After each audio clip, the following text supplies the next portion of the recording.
My attorney has had the custody petition ready for 3 weeks. What terms? Primary custody. Mina relocates to Denver. Structured visitation for you. My attorney believes the court will favor stable income over a struggling ranch. You already have a job in Denver. The court considers the child's best interests, consistent caregiving, stable environment. 12 years. Every mortgage, every credit card, every tank of gas so she could drive 45 minutes to see another man. All of it funded by the husband sitting directly across that table. She hadn't just planned to leave. She'd planned to take Mina with her. And he had been paying for every single layer of it. What Maverick placed inside that folder left her attorney in Billings absolutely no choice but to fold. Stay right here, because what he already knew will leave you completely speechless. My name is Maverick Ellison, 38 years old. I run a cattle ranch outside Cody, Wyoming, about 20 minutes east on Route 14, backed up against the Absaroka Range. Nothing but dry grass and open sky in every direction. I have believed one thing my entire adult life. A man takes care of his family. No argument, no exceptions. For 12 years, I did exactly that. And then, one phone call. On a Tuesday afternoon in June, standing in a dust field with a broken fence post in my hand, made me question whether everything I had built was sitting on ground that was never solid to begin with. What I did not know yet was that my wife had already been preparing to walk out of our lives, and she had not told a single soul. The morning it all began was the kind of Wyoming morning that makes you believe the world was made specifically for you. Second week of June, the sky over Park County ran wide and cloudless. That particular shade of blue you only get at altitude, the kind that does not apologize for being beautiful. I had been out since 5:30, moving cattle along the south pasture with Tao in Washington, my closest friend, the most reliable man I have ever known. The Absaroka Range sat on the eastern horizon like something painted there deliberately, snowcaps still holding on even in June, throwing long gold lines of early light across the dry grass below. I was resetting a fence post that 3 of my Angus steers had apparently taken personal offense to. My Stetson pulled low, dark brown, brim bent just the way I like it, boots caked in red Wyoming dirt. This was my life, and on most mornings, I loved it completely. My phone vibrated in my shirt pocket. I pulled it out, half expecting Talon, asking about the east water line. It was my wife. "Mav, the SUV payment got flagged again. Did you transfer the money? I've got a group thing tonight in Cody and I can't be late." No hello. No how's the fence holding up. Just the money. I stood there with the phone against my ear and the sun pressing on the back of my neck. And I did what I had trained myself to do over 12 years of marriage. I said, "I'll take care of it." And I ended the call. But this time, something was different. I stood in that field and ran the numbers the way I run numbers for the ranch. Without sentiment, without excuses. Her SUV payment, her gym membership, her monthly subscription boxes. One for clothing, one for something called curated wellness, which as near as I could tell meant expensive candles and a small packet of herbal tea I had never once seen her brew. Her credit card, her phone bill, gas money every time she drove 45 minutes into Cody for reasons that had nothing to do with me, or Mina, or this ranch. I paid for all of it. Every single line item. Every month. 12 years. Every dollar. Not once did she ask where it came from. Meanwhile, this summer's drought had pushed feed costs up nearly 30%. The south fence was on its 3rd repair in 8 months. I had been quietly moving money between accounts for weeks just to keep us in the green. She had not once asked how the ranch was holding. I walked back to my truck. A 12-year-old F250 with a cracked dashboard and a heater that worked about 60% of the time. And I sat there with the engine off and the windows down, the dry Wyoming heat pressing in from every direction. 5 months back, something had shifted in me that I could not fully name at the time. I installed a shared banking app on both our phones. Layla thought it was for convenience. She was partly right. Because what I had been seeing in that app over the past 5 months had been quietly collecting at the back of my mind. Like water rising behind a dam I had not fully realized I was building. Small transfers to an account I did not recognize. Not large enough to alarm anyone who was not watching.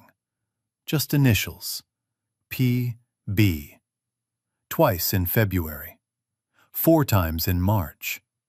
A debit charge at a Denver restaurant I had never heard of. Layla had not been to Denver. Not that she had told me. That night, after I put Mina to bed, my 7-year-old, who had fallen asleep mid-sentence telling me about the spotted foal in the east paddock, I sat alone on the back porch. The absarokas had gone dark purple, then black. Stars came in over the ridge the way they always do out here, thick and unhurried, like they had nowhere else to be. I opened my notebook, wrote 2 words at the top of the first clean page. Day 1. I did not know exactly what I was going to find, but I knew one thing with absolute certainty. I was done living in the dark. Stay with me. Because what I discovered on day 4 was something I never once saw coming. Day 1.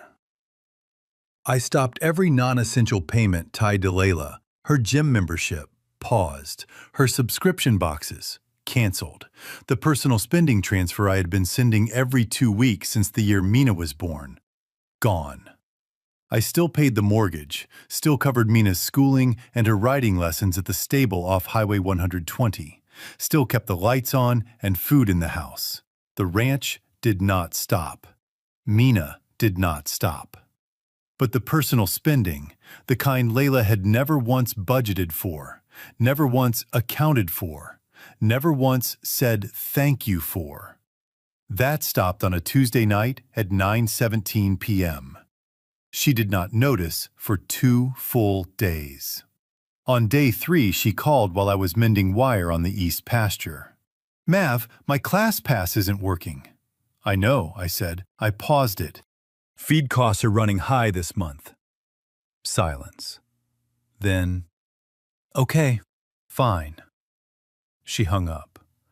I had given her 12 years of everything I had. She gave me 4 letters and hung up. Psychologists have a term for what I have been experiencing. They call it invisible labor fatigue. It is the specific, quiet exhaustion that builds in a person who has been giving steadily and silently for so long that they have stopped expecting acknowledgement. Not because they no longer need it, but because they have learned not to ask for what is never offered.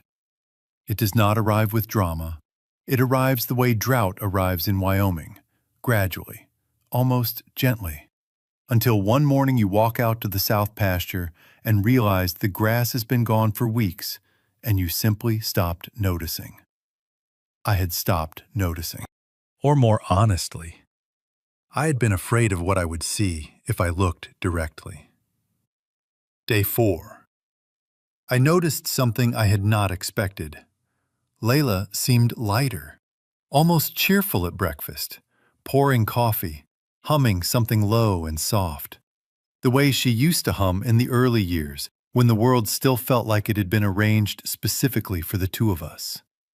I watched her from across the kitchen table while Mina ate her oatmeal and told us both, with the absolute authority of a 7-year-old, that Copper the horse had given her a look that morning that meant he was in a very good mood.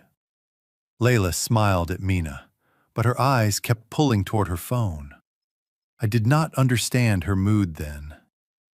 That night, I opened the app and found the answer. My wife had quietly opened a new credit card through a bank branch in Denver. Not our bank in Cody. Applied online, approved 3 days ago, already carrying a charge at a Denver steakhouse I had never heard of. She no longer needed my transfers.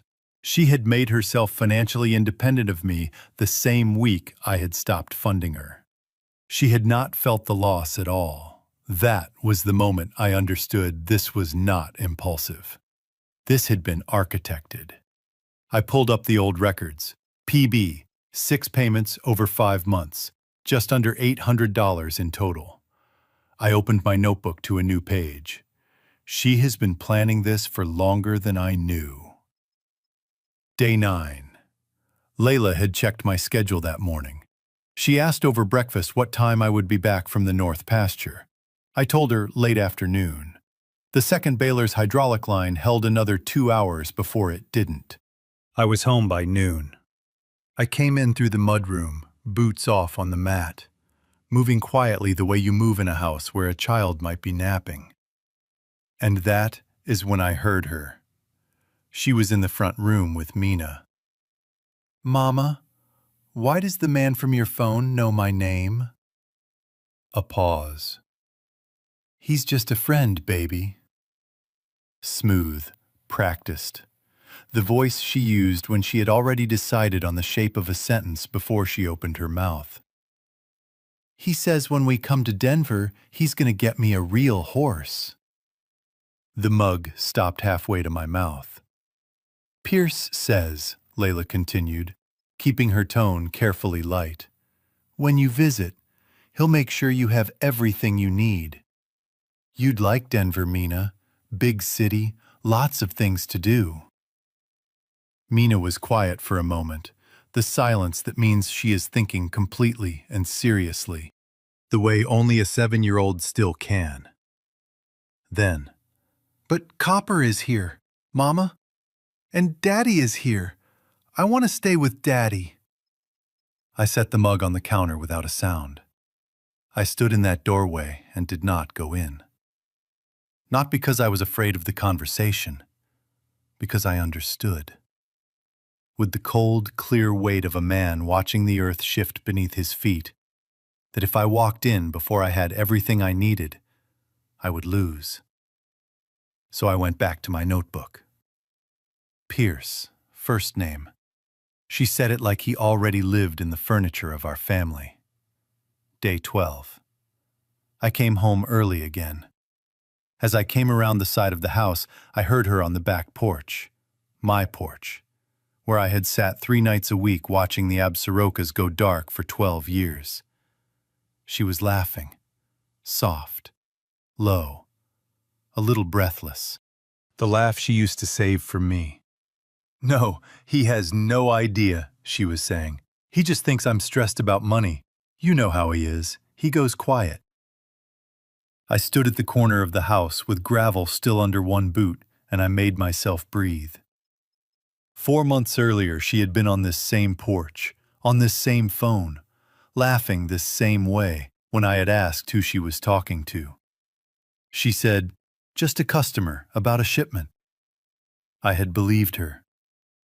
I walked to the shop, got the fitting, drove back to the south pasture. Did not say a word. Day 15. Talon's wife, Renee.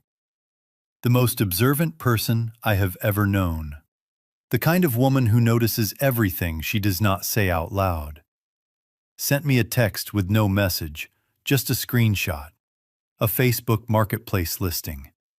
A woman's watch, gold band. Rectangular face, with an engraving on the back that I had chosen myself. All my days. M. Our 10th anniversary gift. She was asking $140 for it. I saved the screenshot, added it to the folder on my phone that was getting heavier every day. There is a concept in behavioral psychology called sunk cost bias, the deeply human tendency to keep investing in something that is no longer working simply because we have already put so much into it. I had been paying, in every sense, because the alternative felt like a loss I was not ready to absorb. What I was learning, slowly and at real cost, is that the longer you delay seeing the truth, the more expensive that truth becomes. Not just financially, in every way that actually matters. Before I tell you what Talon showed up at my door with on day 20, I need to ask you something directly. If you discovered your spouse had been secretly planning to leave for months, while you were still paying for everything in the marriage, would you confront them immediately? Or would you stay silent, keep watching, and gather every piece of proof first? Drop a yes or a no in the comments right now. Or tell me, what would you actually do? Because what Talon handed me on day 20 changed every answer I thought I had. Day 20. Talon Washington pulled into my gravel drive at 6:47 in the evening. I know the exact time because I had just finished putting Mina to bed. She had fallen asleep holding a crayon drawing of copper. Lines going in every direction, the way children draw things they love. As if the lines themselves do not matter as long as they reach towards something real. I was standing at the kitchen window, watching the last gold leave the Absarokas when his headlights swept across the yard. He knocked once. I opened the door. He was holding a USB drive, small, black, sitting flat in his palm like something he was not entirely sure he wanted to hand over. "Mav," he said. Just that. The way men say a name when they are carrying something heavy. I stepped back, let him in. We sat at the kitchen table. He did not take off his jacket. His hands rested flat on the table. Big, work-scarred hands that have fixed more fence posts and pulled more cabs than most men twice his age. He looked at the USB for a long moment before he spoke. 5 months ago, he said, I drove into Cody to pick up supplies at Murdoch's, stopped at Daylight Donuts on Bighorn Avenue for coffee, and I saw Layla in a booth near the back. He paused. She was with a man I did not recognize. Not from around here, city clothes. I took pictures on my phone. Then I sat in my truck for an hour trying to decide what I was actually looking at. He was quiet for a moment. I showed them to Renee that night.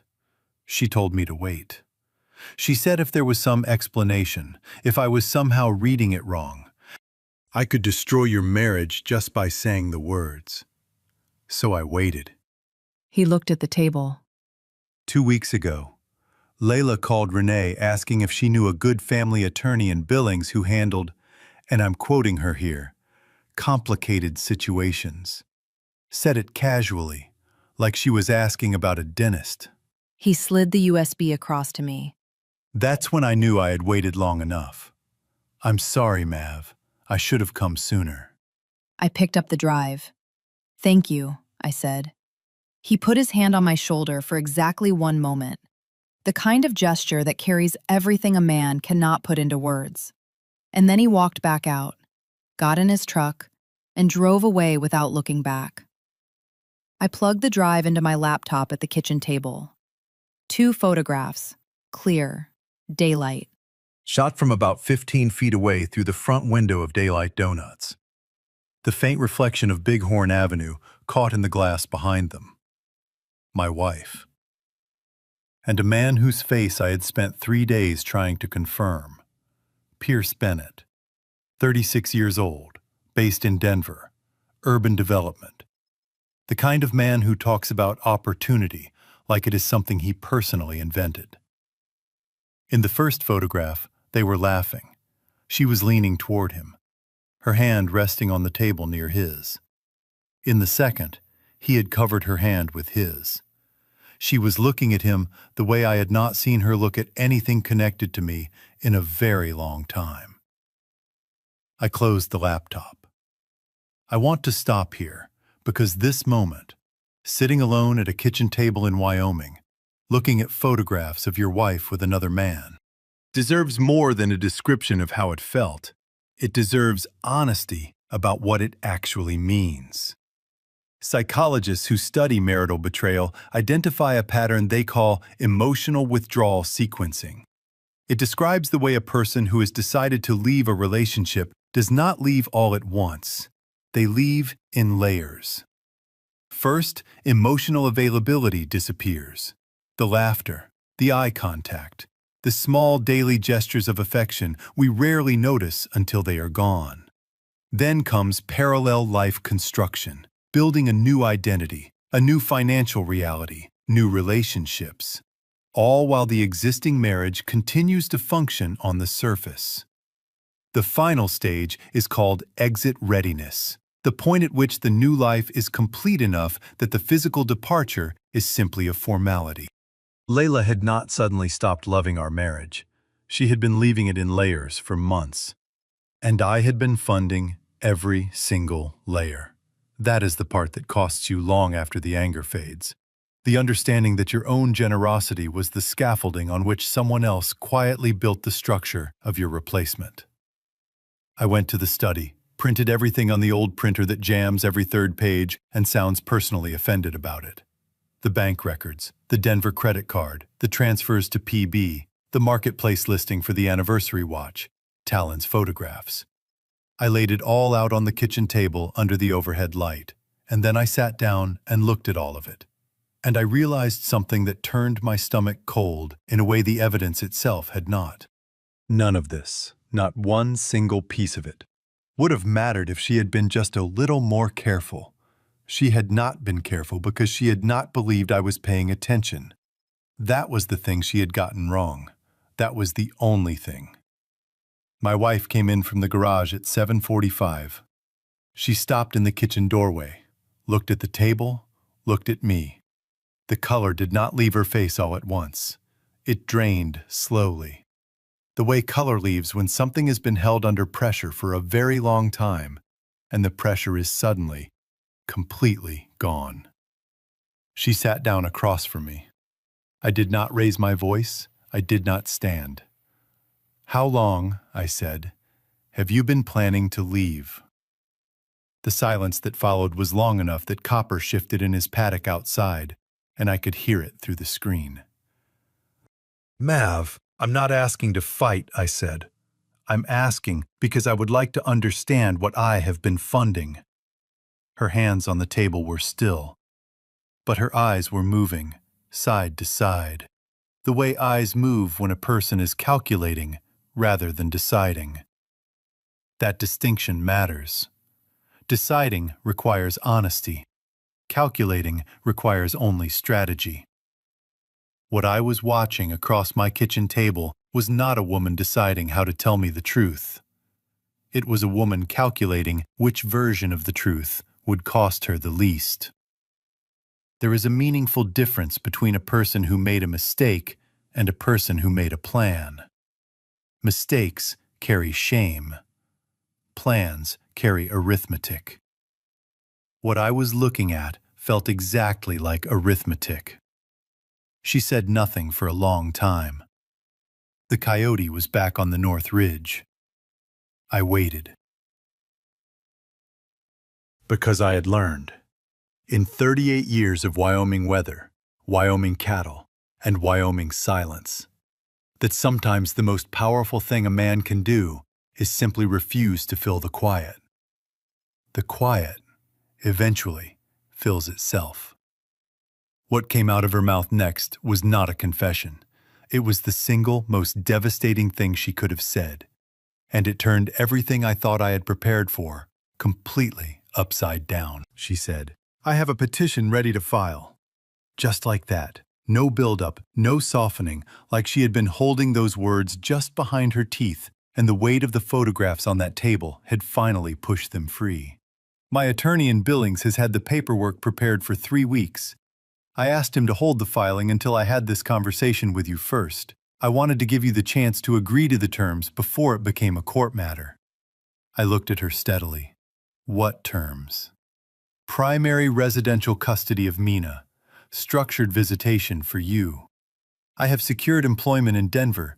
My attorney believes the court will look favorably at Mina relocating. given the inconsistent income from the ranch and the fact that I will have stable employment and established schooling arranged. She had a job in Denver. She had a job in Denver and she had not told me. The court considers the child's best interests, she continued, and I could hear her attorney in every word now. The cadence was not hers. Regular income, consistent caregiving, a stable daily environment. I held up one hand. Quietly, she stopped. 3 weeks ago, I said. She looked up. I started my 30-day experiment 3 weeks and 1 day ago. The silence that followed was a different kind of silence. She had prepared her legal paperwork the same week I had opened my notebook and written Day 1. We had both been watching each other from opposite ends of the same hallway. Each of us certain the other did not know. Neither of us understanding yet that we were both already in motion. That realization did not make me feel clever. It made me feel the full, exhausting weight of how long we had both been pretending. I want to be honest about how that moment landed. It did not feel like the movies. No roaring in the ears, no slow-motion loss of focus. It felt like the moment a hydraulic line blows, a sharp crack, and then everything that was supposed to hold suddenly is not. And you are standing in the field already understanding what has to happen next, before the feeling of it has even arrived. There is a psychological process researchers call narrative reframing. It describes the way a person who has caused genuine harm to someone begins to reconstruct the shared history of a relationship, slowly, selectively, repositioning themselves as the one who was wronged. It is not always a conscious decision. That is the most important thing to understand. Layla may not have sat down one morning and decided to be dishonest. What is more likely is that over months, perhaps longer, she had been quietly editing the story of our marriage in her own mind, pulling forward the moments that supported the version of herself she needed to believe. The man who paid for everything became the man who controlled everything. The husband who asked no questions became the husband who left no room. The provider became the problem. This is how people leave without feeling like the person who chose to leave.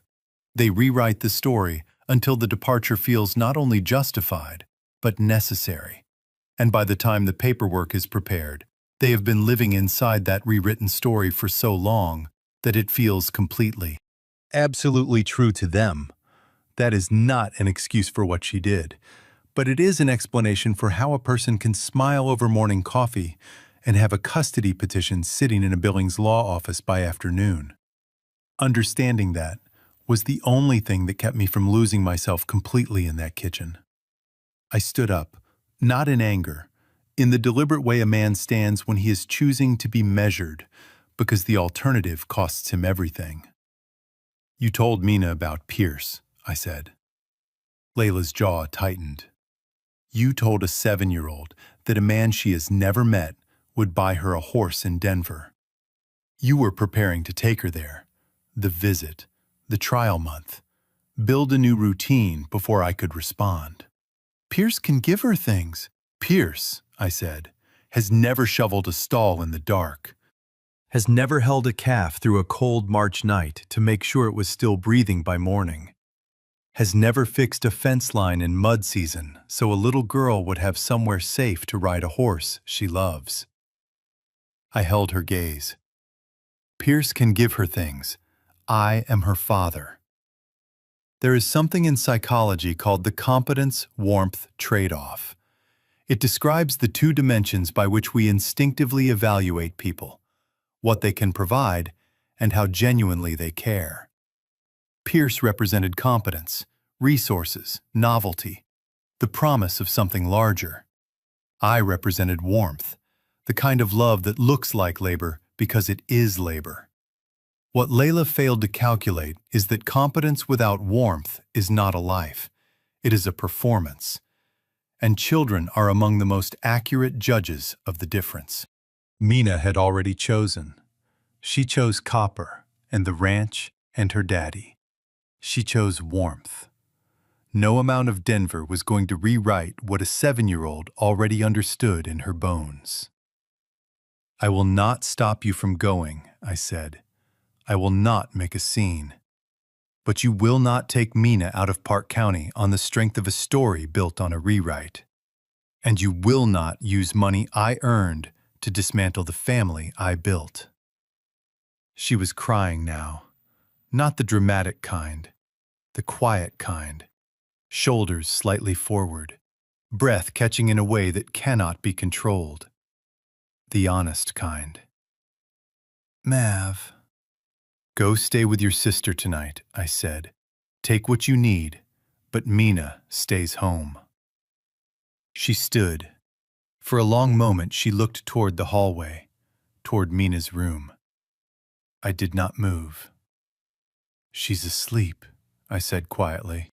"You will not wake her up to put her in a car in the dark over a conversation we are not finished having. That is not what a good mother does, and I think you know that." Something crossed her face that was not calculation, just for a moment. Then she turned, walked to the bedroom, and I heard the closet, the bathroom cabinet, the zip of the blue duffel bag we had bought at Target in Billings the summer Mina was 4. At 8:41, she came back through the kitchen, stopped at the back door. "My attorney will be in contact," she said. "That's fine," I said. "Mine will be ready." She left, gravel under her tires, headlights east on 14A. Then nothing but the dark and the sound of a ranch that still had work to do in the morning. I went inside, checked on Mina, one arm thrown over Copper's crayon drawing, sound asleep. I sat at the kitchen table, opened the notebook, day 20, and beneath that, one line. The thing I had needed to say to myself for longer than 30 days. She chose this, not me. What came in the weeks that followed was the part of the story I had never once thought to plan for. The part that finally gave me back something I did not know I had lost. The divorce was finalized 5 months after Layla walked out the kitchen door with the blue duffel bag. Wyoming family courts move at a pace that would test anyone who had never tried to move Angus cattle across a creek in mud season. Slowly, deliberately, and with outcomes that depend entirely on who did the preparation. I had done the preparation. Every transfer record, every bank statement, the Denver credit card opened in secret, 8 months of payments to Pierce Bennett, the marketplace listing for the anniversary watch, Talon's photographs from Daylight Donuts, and Talon's account of Layla calling Renee, asking about a family attorney in Billings, casually, like she was asking about a dentist.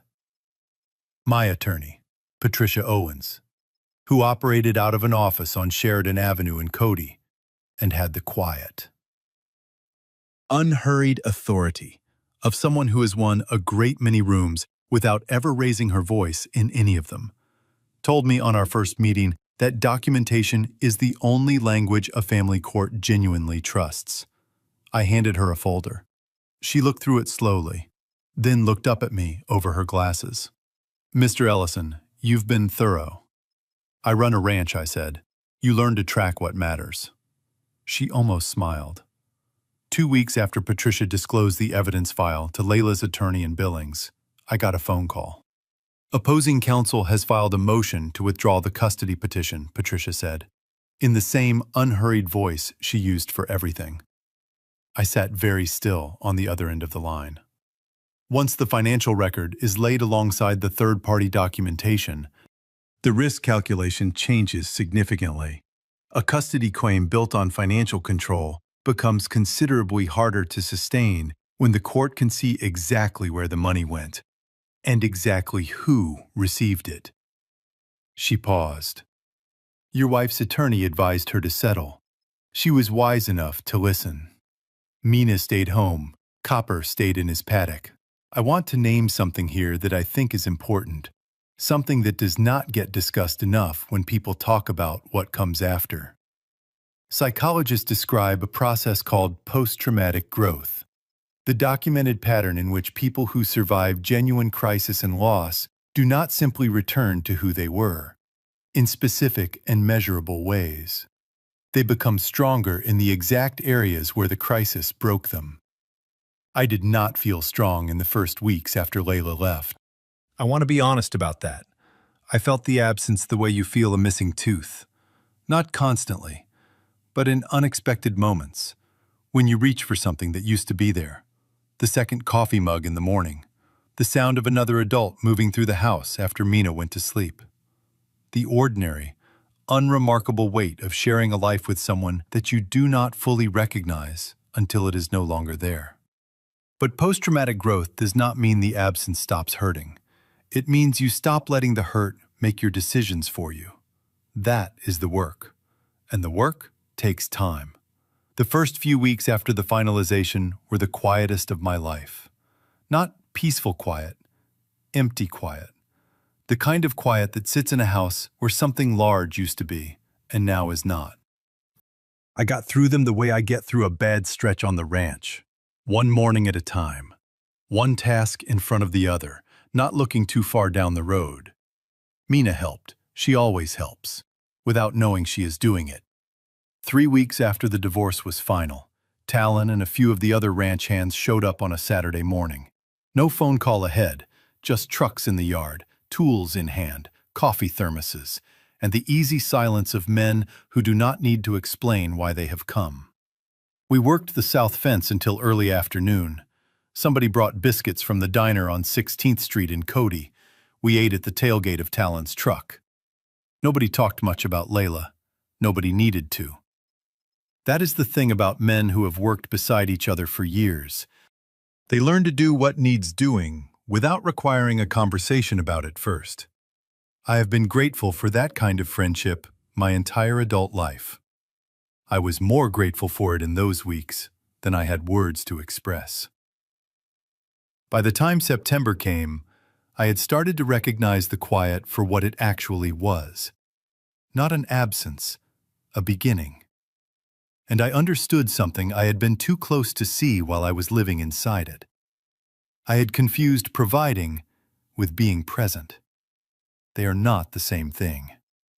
Generosity given without honest attention is not love. It is a habit, and habits, unchecked, can blind you to what is happening at your own kitchen table, in your own marriage, in a booth at the back of a donut shop on Bighorn Avenue. I had been a keeper of peace, paying to avoid disruption, staying quiet to preserve a surface that had already hollowed out underneath. Keeping the peace means not disturbing what is already there. Building it means doing the harder, slower, more honest work of making something true. I had been a keeper. I needed to become a builder. The evening I understood all of this clearly. Mina came out to the back porch in that loose-limbed, half-asleep walk that means she is not quite all the way back from wherever she was dreaming. She put her hand on my arm. "Daddy, is Copper okay?" "Copper's just fine," I said. "He's in his paddock, probably dreaming, same as you were." She considered this with complete seriousness. Then she leaned against my arm. "I don't want to go to Denver," she said. Not sad, just settled. The way she says things, she has already decided completely. "I know, baby," I said. "You're staying right here." She was asleep in about 90 seconds, still leaning against me, warm and small and trusting in the way children trust the people they have chosen without ever once having to think about it. I sat there long after the stars came in thick over the ridge. I thought, this is what I was protecting. Not a marriage that had stopped being real. This porch, this mountain, this child, this was everything. And in the months that followed, something unexpected began. The part of this story I am most grateful to be able to tell. 6 months later. I still wear the dark brown Stetson every morning. Still pull on the boots with the cracked left heel I keep meaning to take to the cobbler on Sheridan Avenue and keep not taking. Still drive the old F250 out to the South Line, with coffee going cold in the cup holder before I am halfway there. Some things do not change. But some things have changed completely. The first weeks after the finalization were hard. I am not going to dress that up. The house had a new kind of quiet in it that took some getting used to. A quiet that was not comfortable yet, just honest. I got through it the way ranchers get through everything that cannot be fixed in a day, by showing up the next morning anyway. Mina made it possible. She always has. She turned 8 in September. We had her birthday at the ranch. Talon brought his kids. A few families from her school drove out from Cody. Patricia Owens sent a card with a handwritten note. Well done, Mr. Ellison. I made my mother's potato salad for the first time in 4 years. Spilled paprika all over the recipe card. Written in 1987 in the careful cursive she reserved for things she wanted to last. I stood in my kitchen looking at that orange-dusted card, and I laughed. The kind that comes from somewhere real. The kind I had not heard from myself in a long time. Mina got the horse. Not a Denver promise from a man she barely knew, a real one. A small gray mare just coming 4 years old, with a blaze on her nose and the kind of calm temperament that is the most valuable quality in a horse when your rider is 8 years old and fearless, and still learning how much weight she can carry. Mina named her Pearl. She introduced Pearl and Copper with the grave ceremony of a diplomat conducting sensitive international negotiations. I watched from the paddock fence. One boot on the bottom rail, one hand on the post, and felt something loosen in my chest that I had not realized had been clenched. Psychologists who study recovery from betrayal describe a stage they call meaning reconstruction. The process by which a person who has experienced significant loss begins to rebuild not just the daily shape of their life, but their understanding of what that life is for. It is not the same as forgetting. It is not the same as forgiving. In the easy sense that word is sometimes used.